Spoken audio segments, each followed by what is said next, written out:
Yeah, yeah, you may be the bright spot for that customer service provider, and 100%. that's enough to get them to come back the next day, It's and the next 100% day, right. and the next Yeah. day. So yeah, yeah. Can we show grace to those who are showing up, doing their best, and at some point, maybe it gets to the point where they with confidence look to their friend and go, "Hey, you need to come work here.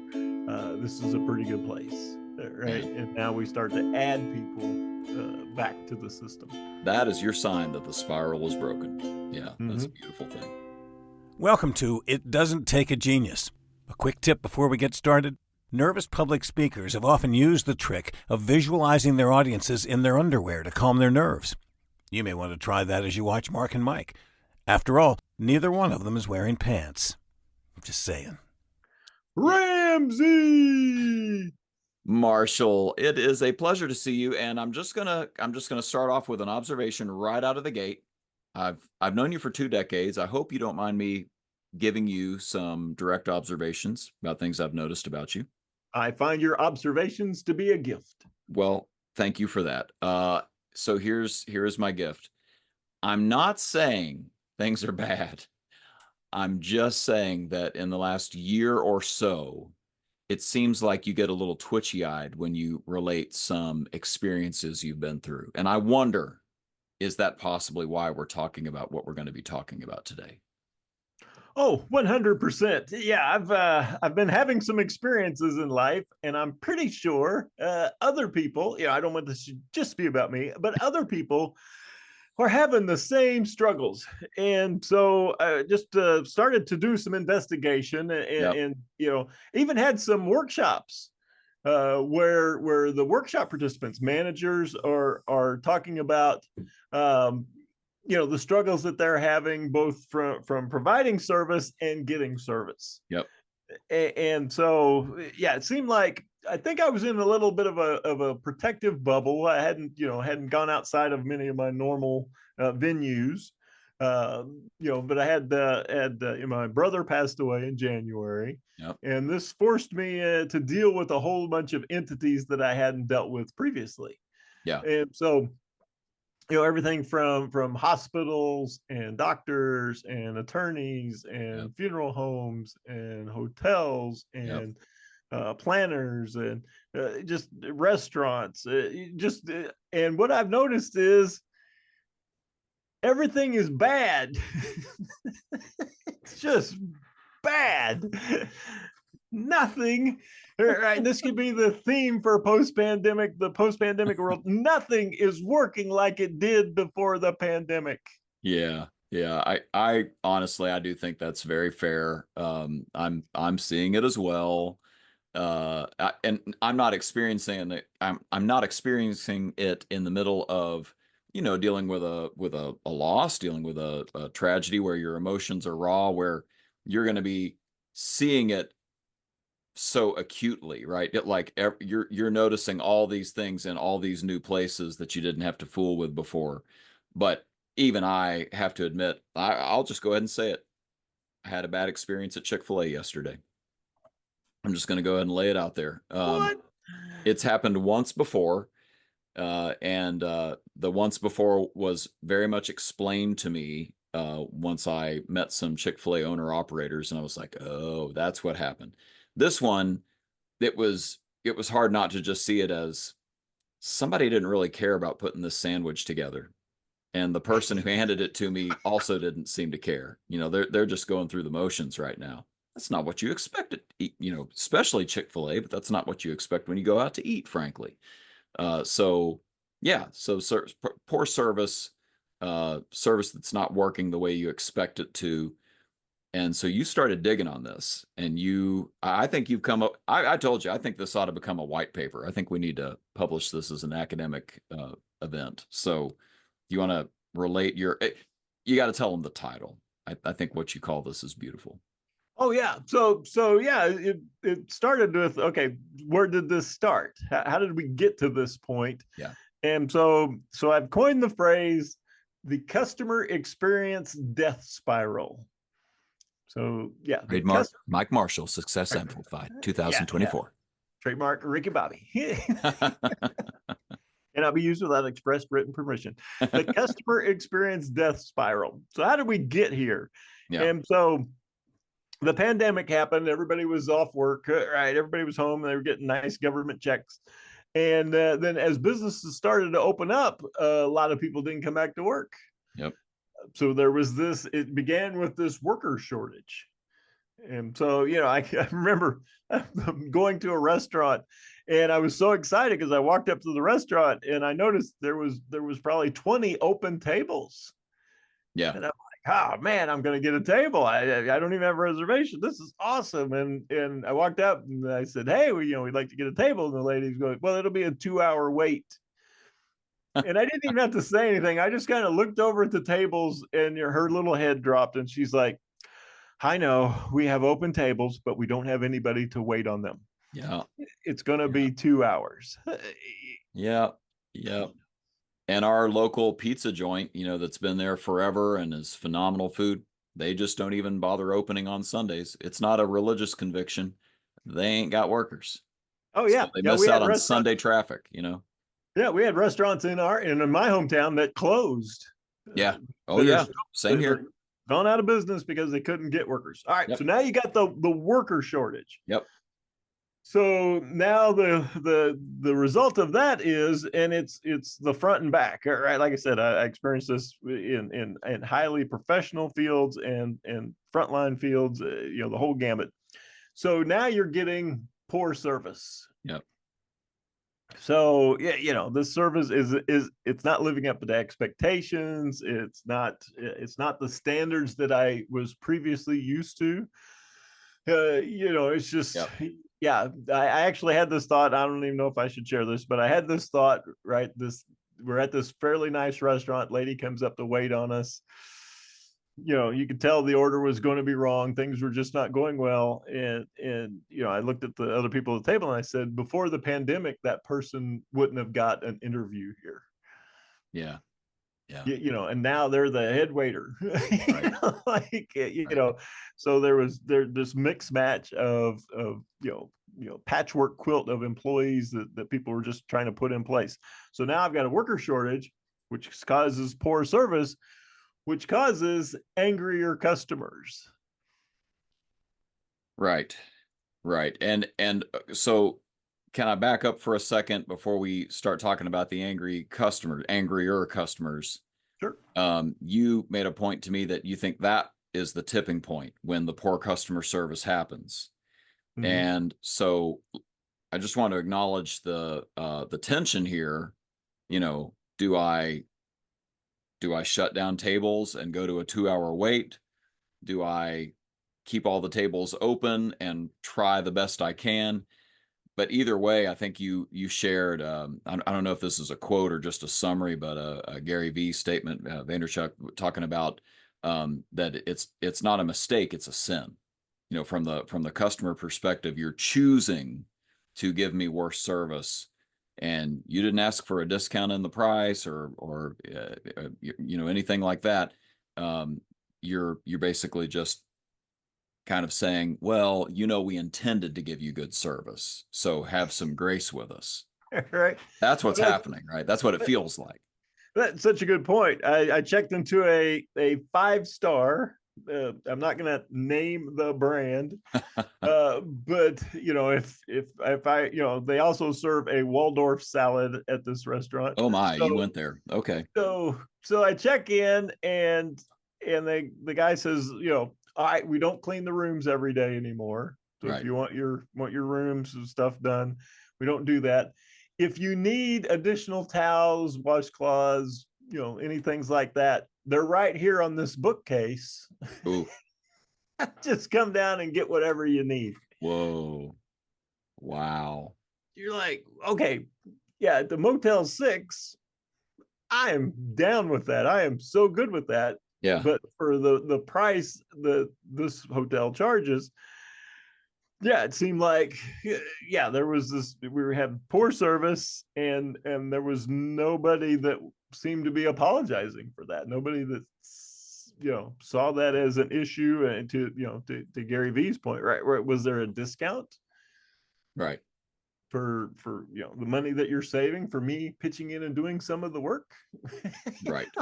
Do I at least get a free beverage? And again, this is a tension. I hurt for some of these organizations. I was talking to a hospitality association, and I was asking about their board involvement, and they said, yeah, the GMs of the 5 biggest hotels in this area all served on our board. And after the pandemic, they were literally serving breakfast. Like they had to do it. So this is not, and this is what's happened, and Right. this is the situation we're in. Okay. So anyway, Right. I'll let you. And on that same note, I do find myself tipping much more generously to the people who did show up. Yes. Because I want them to keep showing up. I'm like, yes. I'm so glad you're here. We appreciate the service. Here's some extra monies. Right. Please don't stop showing up. Yep.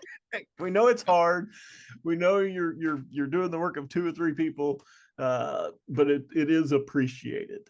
And meanwhile, as we step into the spiral to continue on this chain here, there's the worker shortage, and that leads to this poor service tipping point.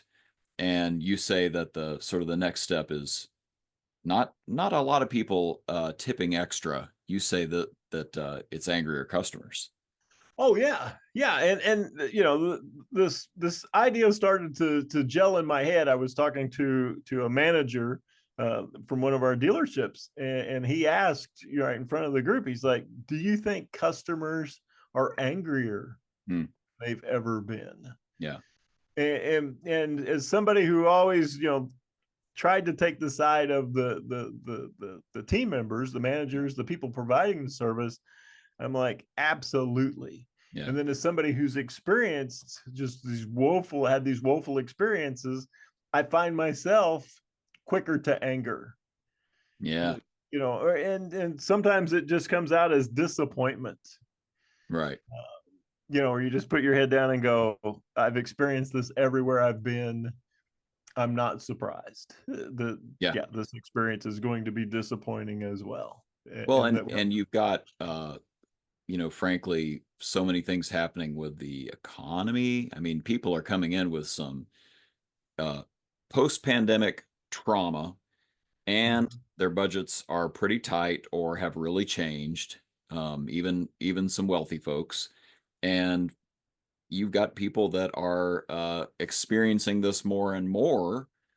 So they're having more moments of pessimism instead of coming in with high expectations. Now they're just sort of pessimistic about it. You ever looked at a book of Russian jokes? You ever seen any of these? I have to admit, no. I ended up inheriting a book of Russian jokes from the Soviet era. They are so cynical. I mean, it is sarcastic and cynical, and nothing ever works right. And why would you expect that it would? They're jokes like that. Jokes about how poor everything is.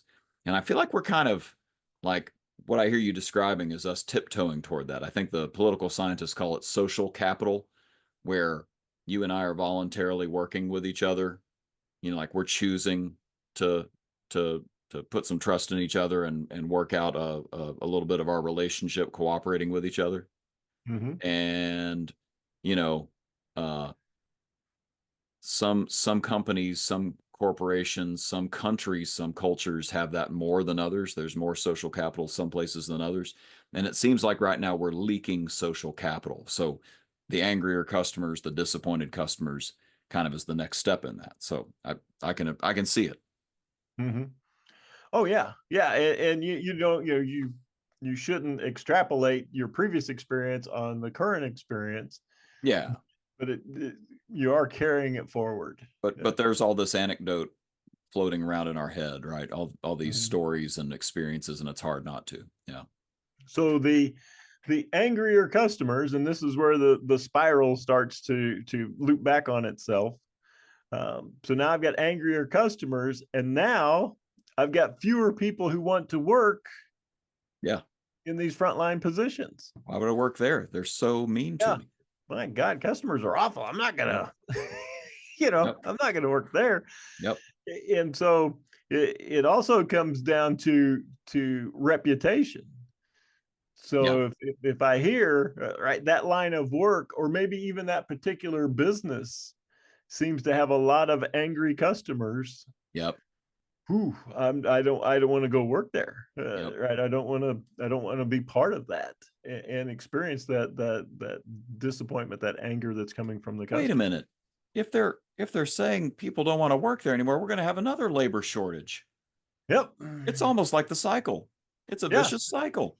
Yep. So now we're back to worker shortage, poor service, angrier customers. Yep. Nobody wants to work there, so there's no employees, poor service, right? It Yep. just Yep. keeps looping back on itself. And you're going, wow. Right. So it takes into account the customer experience death spiral, takes into account both sides. Mm-hmm. Right. We see why the employees don't want to be part of this, and we see why the customers don't want to be part of this. Sounds like a really terrible problem that you've uncovered. Well, join us next time. We'll be talking about. Oh, wait. Is there a solution here? Oh yeah. The conclusion, right? So somebody's got to break the cycle. Yeah. And we've experienced those bright spots. You talked about Chick-fil-A had a bad experience, and what was remarkable about that was it's only the second time you can ever remember it happening. It's rare. Yeah. And so post-pandemic, they're still delivering the goods. Yeah.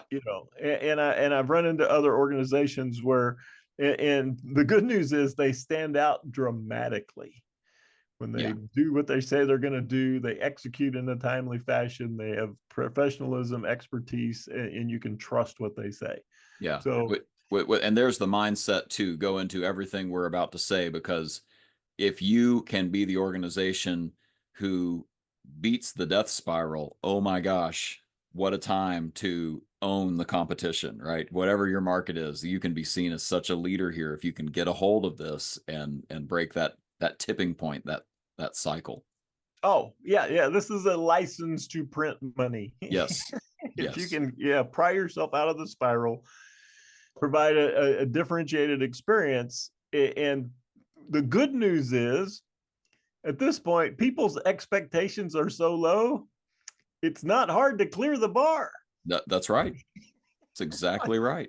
Like, hey, like I go to Wendy's and I order the cheeseburger loaded, and then I get the cheeseburger and I take the onions off and I eat it. And my wife's like, why don't you just order it without onions? And you know why, right? No, completely why. Our listeners, both of them know, right? If I try to make the order specific, if I say, hey, I'd like it loaded with no onion, I'm going to get twice as many onions, no ketchup, a pickle on the side, right? My assumption is it's going to go poorly if I ask for anything out of the norm. So I just ask for I know they can put it all on there, and then I'll do the work to take it off. So if I could just execute on some of those basics, right? Just listen to the customer and provide them what they've asked for. Yep. Man, money is just going to be pouring in. 100%. 100%. Well, Right. so you've come up with 4 sort of action steps here, and these are pretty broad brush strokes, but do you want to sort of relay what are some of the things people could do to address this? Oh yeah. First one, you investing in the employee experience. Mm-hmm. If some of you didn't even hear that right, because we're so used to saying customer experience, right? That word just skipped over. So investing in the employee experience starts with them. Yeah. So can I always look at this as role modeling. Can I role model as the leader, as the manager for my employees, what I'd like for them to provide to the customers? Because they're my internal customers, right? I mean, so why don't I give the treatment that I want to see them give the customer? Right. Exactly. The cognitive dissonance between what I experience and what you ask me to provide will create poor service. And in fact, it's really happening. There's an internal death spiral that's happening in a lot of organizations where we're not thinking about the fact that other department, I'm short staffed, so this other department gets the short end of the stick. and then they're frustrated with us, and now there's a civil war going on inside the house, and nobody wants to work in our department. So that whole vicious cycle is happening with internal customers and causing labor shortages and so on, as much as it's happening externally. So why don't you just address that first? Go straight for helping your employees feel like this is a great place to work. I'm making a difference. I'm getting better. This is where I should be, and I can deliver on taking care of people. Oh yeah, and we've asked our manager groups, right? How difficult is it to find good new good people or replacement people? Yeah. And they say it's as difficult as it's ever been.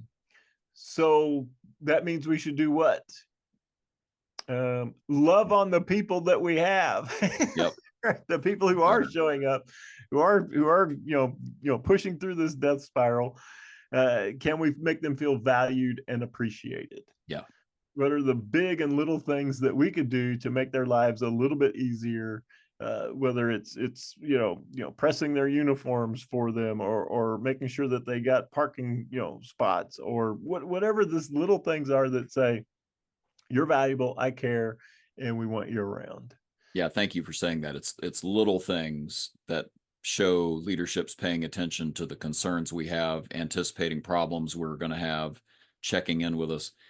There's a coffee shop we've talked about that locally just does phenomenal work, and Purdy's Coffee Company, happy to brag on them. I did a little leadership retreat for their management team, and we're pumping them for ideas on a thing that they were working on. And while there was one of the breakouts, the owner took me aside out of earshot, and he said, "Hey, this is awesome. This is awesome. Listen, can you do me a favor? I need you to ask them what we can do. Like, we're getting lots of good stuff out of them on what they can do, but what are things that they're struggling with that we could be helping with?" Mm-hmm. Well, guess what? People will run through walls for this couple.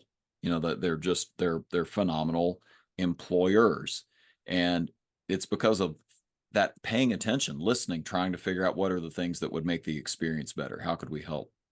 It's not big things. It's not reinventing the wheel. It's all these little things that show you're actually listening. So I love that one. Oh, that's perfect. That's perfect. So the second one is train for excellence. Yeah. Right. So people are showing up, and sometimes it's not the quality or maybe the experience level that you typically used to hire. So now your training game has to come up. It's not that they can't do the job. It's just that they maybe don't have as much experience as some of the people you previously hired. So now, and probably have never had to do it with such angry customers as we're now on the death spiral. So it's harder. Oh, I think that's one of the key pieces of training that needs to be augmented. So we got to train all the stuff that we used to train, mm-hmm. and we have to train on how to adequately handle customers who are angry. Yep. Right. We're going to have to role play. We're going to have to practice so that in a game situation, when they encounter this person who's had multiple bad experiences and are now taking it out on their current place. Yep. How do I handle that person? What do I do? What do I say? What do I not do? What do I not say? Yeah. And having that training, right? We used to kind of do that after, because we didn't have that many angry customers. Right. Now I think we have to train on that up front, and make sure that the people are equipped in a game situation when tensions are high, what they do or don't do in order to diffuse the situation and make it less frustrating for the employee and less frustrating for the customer. And it goes without saying, anybody in the listening audience that needs help with this, we know a couple guys who can help you with this kind of stuff. But let's move on to number 3. You say listen and adapt. Did you talk about that? So paying close attention to customer feedback. And all right, here's what the customers are telling us. All right, is there something that we can do about this? And so we used to do this, but it was a longer process. Let's take a look at the last, quarter's, feedback. Let's look at our surveys from the past year, find out what we need to work on. I think at this point in the program, right, we're looking daily. Right? What are we hearing from customers on a daily, weekly, monthly basis that we can fix? And if we can't fix it, how do we, it goes back to our training, how do we address it in our training and provide the employees tools to overcome this thing that can't be fixed at this moment? Yeah, I love that thought that it's real time. We can do this knowing that we've got some data that's pretty fresh. So go ahead and make Yeah. use of it. Yeah, 2 or 3 of your frontline people come to you and they say the customers are saying this and it's all the same thing. Yep. Let's go work on it. Let's figure out a fix now. Maybe it's a Band-Aid fix now, and then we'll fix the root cause a little bit later, but we have to be able to move quickly to fix these things, right? To address these things. Okay. And then finally you say, and this is another customer related one, humanize the customer journey. So yeah, can we treat every customer as an individual human being? And we've talked about this our whole lives, right? How do we make sure that the customer feels valued, heard, appreciated? And so when we talk about listen and adapt, right, we get that is internal as well as external. Can I listen to what the customer's saying? Can I adapt? And like we said, the bar is so low that if I can execute on some small thing, right? Could you bring me, some extra ketchup? Could you put that salad dressing on the side? Yeah. Could you call me back after you send this email to make sure that it went out? Right. I can do those things. That's where your concern is. I can address that concern. And I know that not everybody wants this, but I know this is important to you. So let me see if I can make that happen. Well, so I was going to ask you, what would be the reverse tipping point? If the tipping point of, labor shortage leading to poor service, and it starts you on this cycle, vicious cycle that spirals down and down and down. What would be the reverse tipping point that sort of reverses that process and gives you a chance to climb out of the death spiral? Would you say that any of these four is more important than another in sort of starting the process? Well, I think if I had to pick, right, it would be invest in the employee experience. Yeah. Can I make people feel valued and appreciated? Because in order for me to train them, in order for me to get them to open up and tell me what they're hearing from the customers that we need to listen to and adapt to, right, they've got to feel valued, appreciated, and heard. Yeah. Otherwise, the other things, they don't happen. Yeah, I think you're probably right about that. And you said earlier, modeling the behavior, right? So they're gonna be seeing how to do this as you do it to them, as they experience being listened to and being having things personalized to what their needs are. Makes a ton of sense. And I think we're in a negative place. If you watch the news, if you talk politics, we're in a very polarized environment. But there are some things that could happen at the local level that would be just so powerful here, right? Like just, the workplace could become an oasis for a lot of people instead of the thing that they dread. Oh, yeah. If we do this right. So one of the things, right, you think about what could I do to invest in the employee experience? One of the things that employees want is to know that the manager's got their back. Yeah. And I've seen this right happen so many times that this is a tipping point. So the customer has reached a point of anger that is intolerable. It's just not, this is not something that we're going to put up with. Yeah. And when the manager steps forward and says, listen, you're not going to talk to my people like that. Yep. You're not going to talk to me like that. And if we can't change this tone, then you'll have to go somewhere else. Yep. And you don't have to fire all the customers, but the customers who need firing, if you will fire them, your employees go, wow, right? There's somebody supporting me, behind the scenes. Yep. And I can do a whole lot if I know I've got that kind of support. Yeah. I think that's really well said. And I think another part of this, and you and I talked about this a little bit, but this idea of social capital really, it's kind of bothered me for a while, frankly. Just I had a minor in political science and sort of studied, how various governments dealt with sort of lack of trust within their societies and how it hurt them. I mean, they were not able to do some things that we're able to do. And the book Speed of Trust talks about this, right? That we have this trust tax. Everything's slower. Everything's more costly because of a lack of cooperation between each other, that we don't feel like we can trust each other to do it. And the things we're talking about would start to overcome that. But again, at a local level. We talked in a previous episode about the country ham auction. And, that was this real moment where a lot of people in the community came together to bid on these hams that the kids had cured and prepared. And it was a community bonding moment. And in fact, there were jokes from the stage by the auctioneer himself saying, now, Tommy, are you going to let a Democrat outbid you on this one? And both sides of the house, and everybody's laughing. We're having a good time. It's because the social capital was high in that room, right? We know we're helping the kids. We know we're in a community together, and let's do this. And I told you this briefly, but leaving the auction, we witnessed a terrible motorcycle wreck. This dude just flipped through the air, and my wife's a nurse, and so we run over to try to help and calling 911.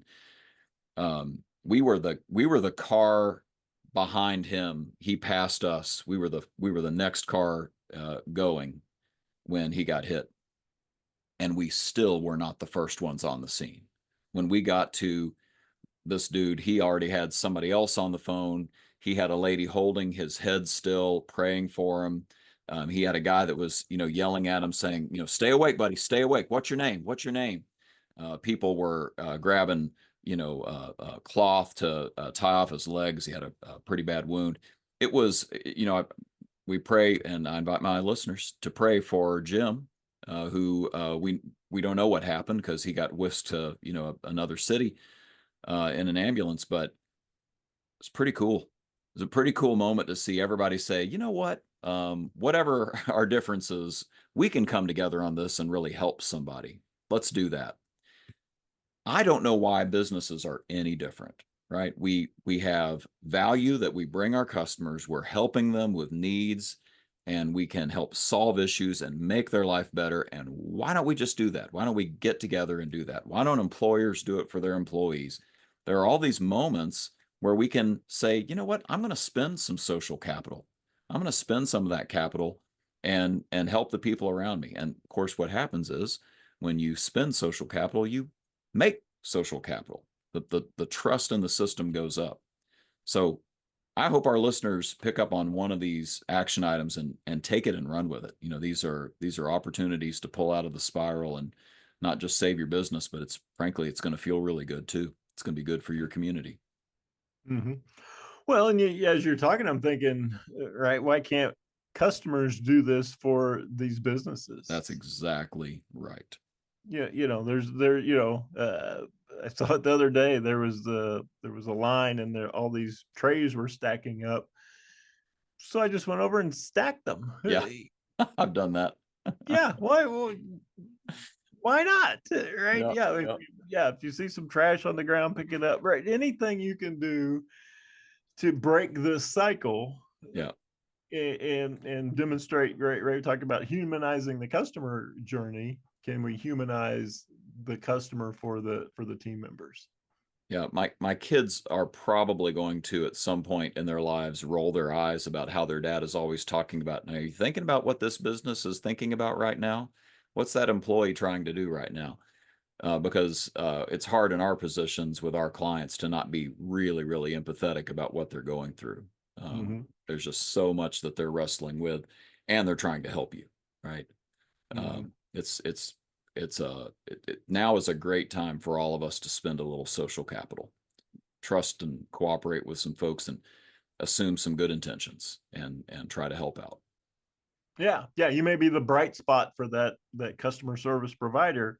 100%. And that's enough to get them to come back the next day. 100% right. And the next day. So yeah. Can we show grace to those who are showing up, doing their best, and at some point, maybe it gets to the point where they with confidence look to their friend and go, hey, you need to come work here. This is a pretty good place, right? And now we start to add people back to the system. That is your sign that the spiral is broken. Yeah, that's a beautiful thing. Yep. Well, I love this. I love this, and I hope our listeners that are feeling the stress of it can break the cycle and pull out of the death spiral. And we'd love to help. So reach out to us if there's any way we can help you train your people and listen better to them and improve that customer experience, let alone the internal customer experience. So thank you all.